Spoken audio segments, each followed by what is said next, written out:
Do you believe in ghosts, spirits from beyond, strange energy that lingers without explanation? Come with me and we'll explore the past and the present of one such place, which may in fact be a haunted house, or should I say, a haunted hotel. The supernatural world may not be as far as you think. In fact, it may only be as far as the Coral Gables Biltmore Hotel. Let's take a look at its strange guest list.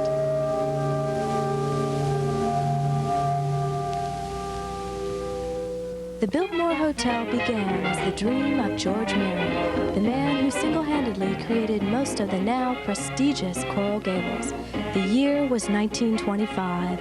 Dresses were long and jeweled, and the car was the Model T, and Alexander's ragtime band echoed throughout the air. The Miami Biltmore, as it was called then, was to be a country club, casino, and resort, and the tallest building in Florida at 315 feet. The height coming from its tower, modeled after the Giralda Tower of Sevilla, Spain.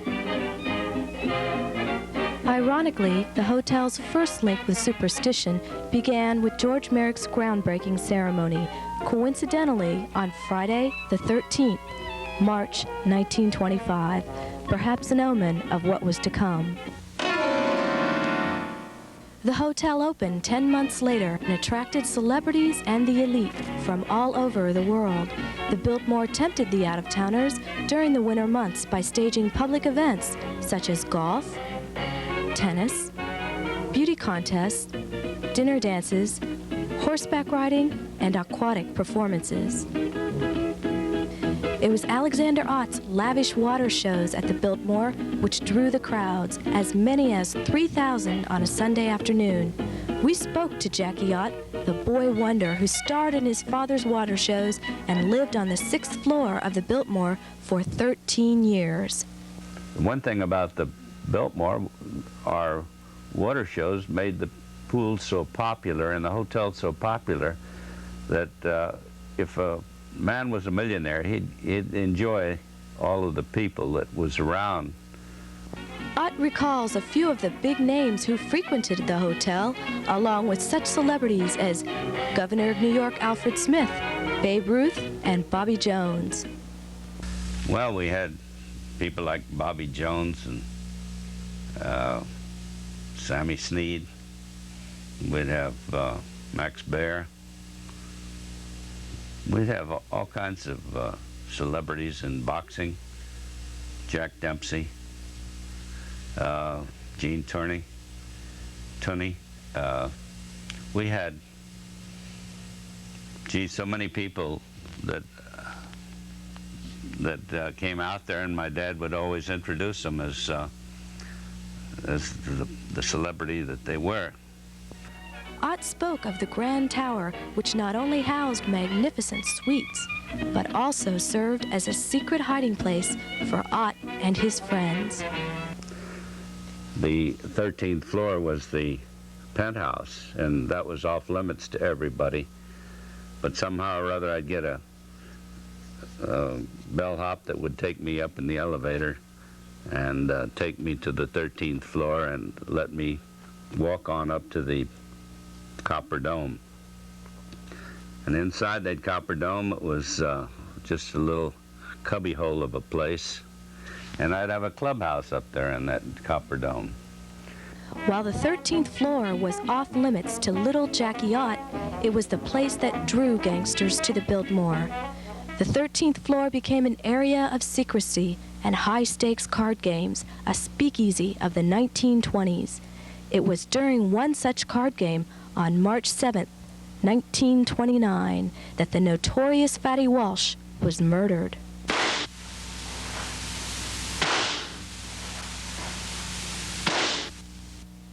Newspapers at the time said Walsh was the bodyguard of gangster kingpin Arnold Rothstein. Bullet holes were found on the card table and the rug next to Walsh's bloody body, and the killer was never found. One rookie cop who responded to the fatal shooting that night was William Kimbrough, who later became chief of the Coral Gables Police Department. His wife tells the story as it was often told to her by her late husband. He was walking a beat out in the outskirts of the Gables, and when it was time for him to call in through one of those outside telephones, he was told that somebody would come by and pick him up, that they were to go to the Biltmore because there had been a shooting there. And the shooting was in the Granada apartment or the Granada floor of the Biltmore. And when they tried to use the elevator to get there, they found out the elevator wasn't working. So they wasted a few minutes trying to see what they could do about the elevator, and finally agreed they could do nothing, so they climbed the stairs. When they got up there, all that they found was a dead body lying in the room.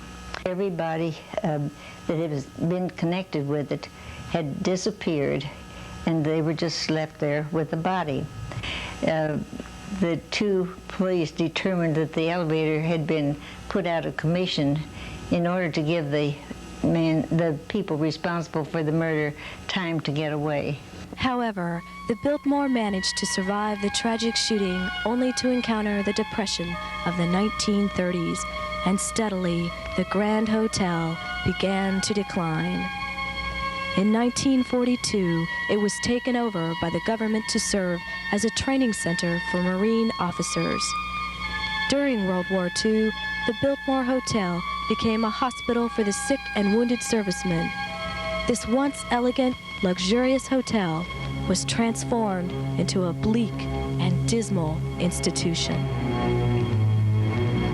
Eventually, the Veterans Hospital moved, and the hotel entered a period of disrepair, neglect, and abandonment. It was boarded up and remained uninhabited, at least by any living persons. By 1978, reports of strange happenings had surfaced about the old building, as Richard Weiner, author and expert on the occult, recalls his first visit. He took us back there and took us in, and we took the elevator, and going up the elevator, I noticed he had a gun on him, he had a walkie-talkie, and I said, what's all this? Well, some strange things going on here, and nobody goes in here usually alone, or at night, or without a weapon or communication with the outside. Weiner took with him to the hotel 5 members of a spiritual group called the Arthur Ford Academy to hold a seance and investigate the ghostly rumors. They had no idea where they're going. We just met at 8 o'clock on a Saturday morning and drove directly to the Biltmore. And right away they got vibes. When we went inside, they were getting them. And I thought, you know, I don't know how much you know about it, but you know, the morgue used to be on the ground floor. And I thought, well, we ought to get some pretty good vibes here in the morgue. We took them down in the morgue and in the autopsy room and embalming room there, and nothing. They didn't pick up anything there, but by the elevator they kept getting all kinds of feelings and vibrations and energy masses they were feeling. And we got up on the elevator, and each floor we stopped without getting off. And they stopped us at the 13th floor, which is also the 14th, and incidentally, probably 99 out of 100 hotels do not have a 13th floor. They go from the 12th to the 14th because it's bad luck. But the Biltmore does have a 13th, and the 14th is actually a balcony around the 13th. And they got in there and they picked up people dancing, black ties and gowns, furs, noises of gambling, roulette wheels, dice shaking. And this was all during a seance that we held. The seance was held on the 14th floor overlooking the 13th on the southeast corner of the building. And during the seance, all of a sudden, there were some Venetian blinds hanging from the windows. One of them, so the whole thing, it didn't just drop and close. I mean, the whole thing fell right off the wall, the whole mass of shade down to the floor. And they didn't even budge, didn't even frighten them, didn't even, you know, react to it at all. And they said there was a shooting. Somebody was killed here. 2 people were shot. And first they picked up a knife, then they said no, it was a gun. So 2 people were shot, and Then they got off of that, and they got onto somebody tapping with a cane. We hear someone tapping with a cane like a blind man. We didn't hear. We had a tape recorder going, 2 of them going at the same time then. And they picked up people, supposedly patients, when it was a veterans hospital. So we packed up our stuff and we're down to the elevator and got down to the lobby again. And they said, we're picking up something here in front of the elevator in the lobby like we did when we came in, and it's something to do with a shooting on the 13th floor. Well, that's all we had. So we got home that night, and we were listening to the tapes, and all of a sudden we heard a real faint. Getting louder, and during that part of the seance, and we could hear them say they heard it. And they couldn't have touched those tape recorders because they were in the middle of the circle, and the circle was like about 10 feet in diameter. And we put the other tape recorder on. Well, maybe something wrong with it. Same thing. Exactly the same. We put them side by side and synced them, and the taps were exactly alike. And like they said, they saw the blind man with the robe, the dark robe, which they used to wear in the VA hospital. They used to wear kind of a dark purple robe at the time. And we got that on tape. 7 years later, in 1985, Weiner returned with 2 other psychics as the Biltmore was undergoing renovation, only to confirm that the spirits still lingered. Construction workers at the Biltmore confirmed this belief. When I went back again 2 years ago when they reopened it, and I talked to the different workers there, and they were telling how the tools would disappear and then show up again, and the bloody knives they found in between the walls when they were putting new pipes in, and the noises they heard that weren't pigeons. Carolyn Constantino, one of the psychics who returned with Weiner, also believes the Biltmore is haunted. I felt the presence first, and then I received clairvoyantly. I felt the person was murdered in front of the fireplace, and I also feel why the police could not access the building as quickly when they received their call. I felt where the hospital area was, which I think at this time is a dining room, and also I was very attracted to the elevator. So, if there are really phantoms in the Biltmore, why did they choose to lurk in this old building? A person expires from violence, such as a murder, a rapid heart attack, an accident that happens just in a vehicle. That person doesn't mentally prepare themselves to make their transition from this plane of consciousness to the spirit plane of consciousness, and they get locked here. And this is why this goes on, because they haven't mentally, at the time of their transition, accepted that. And also people that are under drugs and they expire, or people that are under alcohol.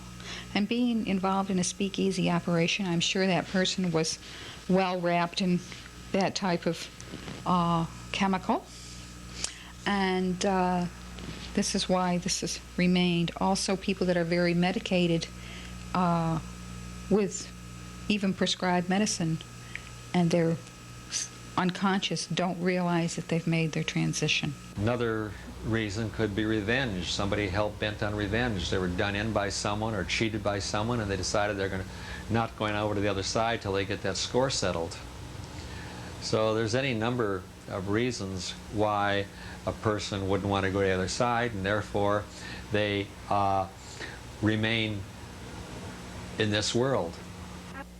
And for us mortals who choose to visit the Biltmore, what accounts for that strange tingle or uncomfortable feeling some get as they walk through the old hotel? A person dies, the energy, what happens to energy? You can't destroy energy. When the last cigarette any of you lit, what happened to the heat? You didn't destroy it. It's somewhere out in the atmosphere, but the energy's still there. Maybe someday when we can find a device for recapturing that stuff, we can solve our energy crisis. But anyways, what happens to the energy? And this is how you can tell a place is haunted. Even the layman can do it. You hold your hands out like a ghost walks, except you're not a ghost, and you walk, and suddenly you'll feel a place where the temperature is about 10 degrees difference than the rest of the room. And maybe it'll be an area, maybe 1 foot by 2 feet, just about enough area that a body or a person would stand in. And you can feel that all over the Biltmore, in the 13th floor, different places like that. Not everyone that goes there has the ability to receive those vibrations because they're totally oblivious of what it is. They may feel uncomfortable in that area, but not know why. And there are those who never experience a tingle or vibration at the Biltmore, despite reports of strange sounds, bloody knives found by workers, or the alleged sightings of Fatty Walsh. Some skeptics, like former resident Jack Ott, refuse to believe the Biltmore is haunted. No, that's ridiculous. Nothing haunted about the hotel as far as I can see. But for those of us who do believe, what is keeping the ghost at the Biltmore? Perhaps Fatty Walsh is waiting for his assassin to return. Do the wounded soldiers still roam the corridors of the old VA hospital? And who occupies these eerie, weathered seats of this poolside grandstand? Whatever the reason is, it appears they're here to stay. I would imagine that Fatty Walsh is waiting for his assassin to return. The people who were in the Veterans Hospital, they may stay there forever. There have been castles in England and Scotland and Ireland where they've had hauntings by the same entity for hundreds of years. At least, say our experts, the ghosts aren't harmful. They're not. They're just like living people. You got a very small, minute percentage of the population that is dangerous to other people that are still on the streets and not confined. The same thing in the spirit world. There's very few harmful ghosts. The movies tend to make them that way. I've been there and I didn't feel that person really wanting to cause me any harm. I just feel it was that person's way of life, especially on the 13th floor. It was a way of life, and it was where they were coming from, and I didn't feel that that person was any threat to me.